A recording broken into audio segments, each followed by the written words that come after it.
Good morning. This is Kel Land on the go with all you need to know in news and weather as you begin your day. The University of South Dakota has had 4 sexual assaults reported since the beginning of the semester, which has some students on edge. The USD chief of police says watching out for your friends is one way to help keep everyone safe. A lot of times there's a person who might be able to intervene. So we know if a friend is too drunk, if they've had too much to drink, or they're in an unsafe position. Sometimes that bystander, that third party, that friend might be in a position to kind of see the totality of what's happening and intervene.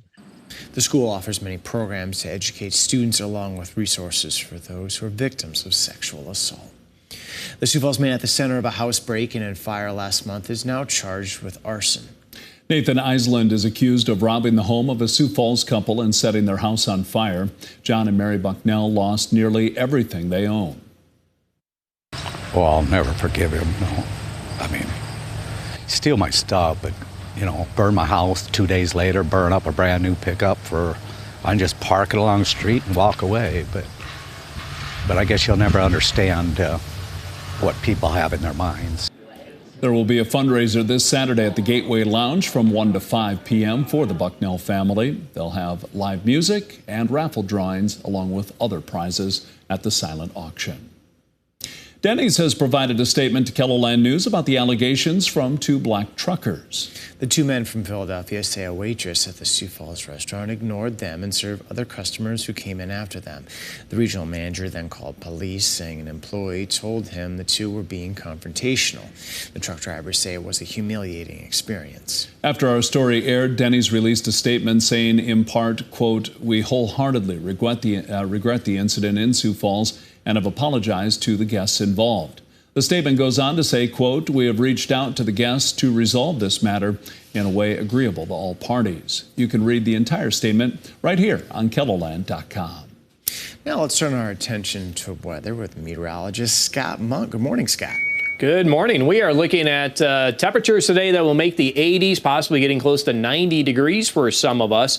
We'll say that may happen in east central South Dakota. Huron may hit 90. Expect a high of 78 in Rapid City today. We'll watch for scattered rain starting tomorrow, and then maybe more widespread rain with cooler temperatures this coming weekend. More details on the KELOLAND Live Doppler forecast with Brian coming up. Thank you, Scott. Electric vehicles are making inroads in South Dakota. Local dealerships say more and more customers are giving EVs strong consideration, especially as gas prices keep climbing. But like any new technology, it will take some getting used to. South Dakotans, I think they'll be slow to adopt, but I think people are starting to realize that they work for some of their applications, especially daily commuters. They're great commuter vehicles. They can save you a lot of money on gas that way. Pearson says South Dakotans should find electric vehicles even more acceptable as additional charging stations go online across the state. A longtime radio personality in Sioux Falls has died. Dan Ferris died Monday in hospice after a battle with cancer. Ferris most recently worked for Sunny Radio. He was 67. Plans are in the works to honor him at a Celebration of Life event in the coming weeks.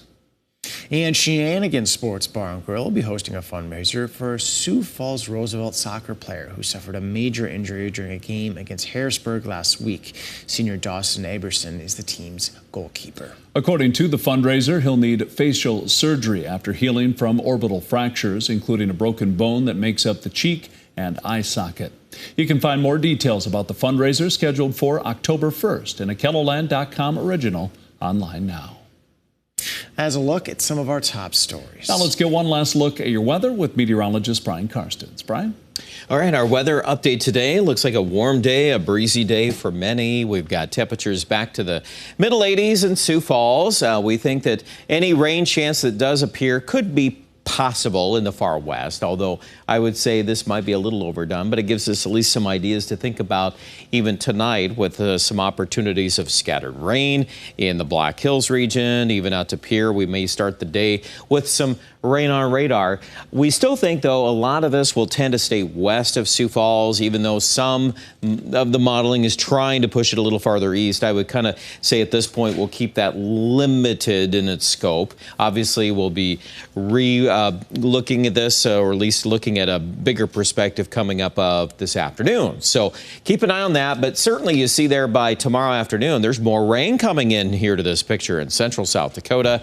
And by and large here, it looks like the pattern will steadily become more active. It's going to unpack in pieces, but I really think Friday and Friday night in particular, a pretty stout area of low pressure is going to be on the scene here.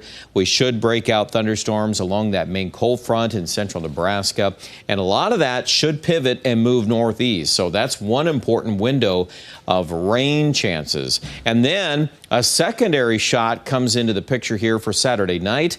That attendant low in eastern Nebraska should do the trick. An upper level low circulation will pivot right on top of us for Sunday. And folks that'll be behind that low will be susceptible to more rain. Now, the main challenge here at this point in the forecast is what to do with the track of this low. Will it sit and spin and go north, or will it do what the European model wants to do, and it actually shoves it down into Iowa? So that would bring the rain back into Sioux Falls if that happens. And again, that's a scenario that we still have some homework to do on.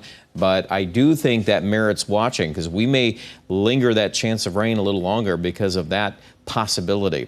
Mid to upper 80s today, East River. Again, it's a dry afternoon for most folks, East River, but in the far west, we can start talking about a little rain. Tomorrow, 30% chance of that, but most of it applies to folks west of Sioux Falls. And then I like Friday night. I like Saturday being at least good chance of rain in the morning and again in the later part of the day. And then Sunday too, we could easily see some rain wrapping around that low. And that's obviously going to be affecting Aberdeen. Good chances of rain as a result of that. We've kind of held the brakes on the rain chance after Sunday for now, but just depends on that low and how fast that thing wants to move out of here. It's possible some of you may be added to the rain list even on Monday. But for right now, Pierre, let's plan on some rain chances starting tonight.